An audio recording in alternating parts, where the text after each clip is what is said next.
కాసేపట్లో కేంద్ర రక్షణ శాఖ మంత్రి రాజ్నాథ్ సింగ్ అదేవిధంగా ఏపీ సీఎం చంద్రబాబు నాయుడు సత్యసాయి జిల్లా పుట్టపర్తికి చేరుకోబోతున్నారు. యుద్ధ విమానాల తయారీ ప్రాజెక్టుకు శంకుస్థాపన చేస్తారు. డీటెయిల్స్ మనకు రాయలసీమ రీజనల్ కోఆర్డినేటర్ ప్రవీణ్ అందిస్తారు లైవ్ లో. Praveen.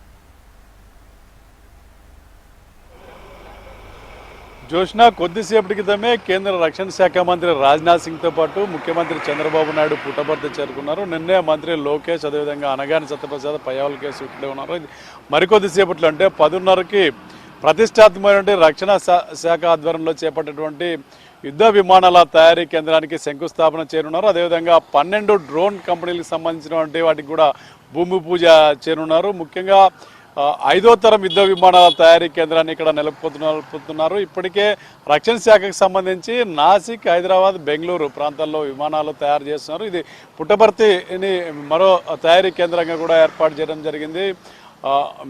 Medium advance compact air craft ఇక్కడ తయారవుతుంది. ఇది ఫ్లైట్ టెస్టింగ్ కేంద్రాన్ని కూడా ఇక్కడ ఏర్పాటు చేస్తున్నారు. అందుకోసం దాదాపు 650 ఎకరాలు ఇప్పటికే భూమిని కూడా ప్రభుత్వం సేకరించింది.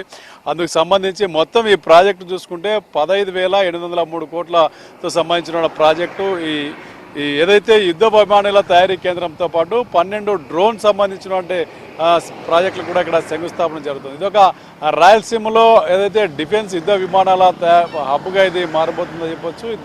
ఈ ప్రాంతాన్ని ఎన్నుకోవడానికి కూడా కేంద్ర రక్షణ శాఖ అనేక కారణాలు ఉన్నాయని చెప్తున్నారు. ముఖ్యంగా బెంగళూరులో ఇప్పటికే ఎయిర్ ట్రాఫిక్ కంట్రోల్ సిస్టమ్తో పాటు టెక్నికల్ సిస్టమ్ అంతా కూడా బెంగళూరులో ఉన్న నేపథ్యంలో ట్రాఫిక్ ఫ్రీ ఒక ప్రాంతం కూడా ఇది గుర్తింపుగా ఉన్న నేపథ్యంలో ఈ ప్రాంతం అనువైందిగా రక్షణ శాఖ భావించింది. ఎన్నో రాష్ట్రాలు పోటీ పడినప్పటి నుంచి ఆంధ్రప్రదేశ్ యొక్క కృషి అదేవిధంగా చంద్రబాబు తీసుకున్నటువంటి చొరవతో ఈ మెగా ప్రాజెక్టు ముఖ్యంగా అనంతపురం జిల్లా, ఉమ్మడి అనంతపురం జిల్లా సత్యసాయికి రావడం జరిగింది.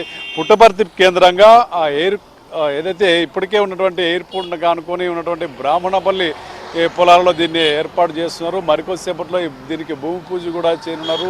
ఈ ప్రాజెక్టుతో దాదాపు 1000 ఉద్యోగాలు ఈ ప్రాంతానికి వస్తాయని కూడా చెప్తున్నారు. దీనికి అనుబంధ పరిశ్రమలు కూడా పెద్ద ఎత్తున ఇక్కడికి రానున్నట్లు చెప్తున్నారు. దీన్ని దశల వారీగా విస్తరించే అవకాశం ఉందని చెప్తున్నారు. దాదాపుగా 1,00,000 కోట్ల పెట్టుబడులు ఉన్నాయని చెప్తారు. డిఫెన్స్ రంగంలో ఇంత పెద్ద పరిశ్రమ ఇక్కడ ప్రారంభించడం ఈ ప్రాంతం అంతా కూడా డిఫెన్స్ ఒక యుద్ధ విమానాలకు కేంద్రంగా మారబోతుందని కూడా చెప్తున్నారు. ఏదైతే డ్రోన్ సిస్టమ్కి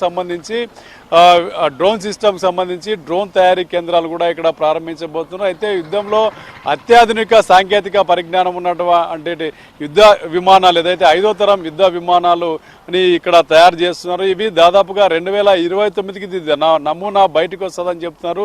2035 సంవత్సరానికి ఇక్కడ తయారు చేసినటువంటి విమానాలు యుద్ధ రంగంలో ఎగరడానికి సిద్ధంగా ఉంటాయి. ఇక్కడ నుంచి విమాన ప్రొడక్షన్ స్టార్ట్ అవుతుందని చెప్తున్నారు. పూర్తి యుద్ధ విమానాలను 2035కి ఇక్కడ అందించాలని కూడా లక్ష్యంగా పెట్టుకొని పనిచేస్తున్నటువంటి పరిస్థితి.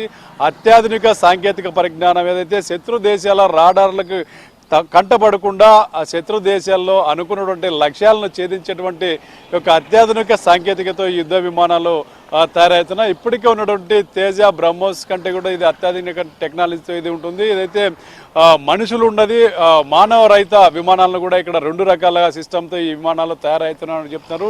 సాంకేతికంగా అత్యాధునికంగా తయారైనటువంటి యుద్ధ విమానాల కేంద్రంగా పుట్టపర్తి కాబోతుందని కూడా చెప్తున్నారు. రైట్ ప్రవీణ్.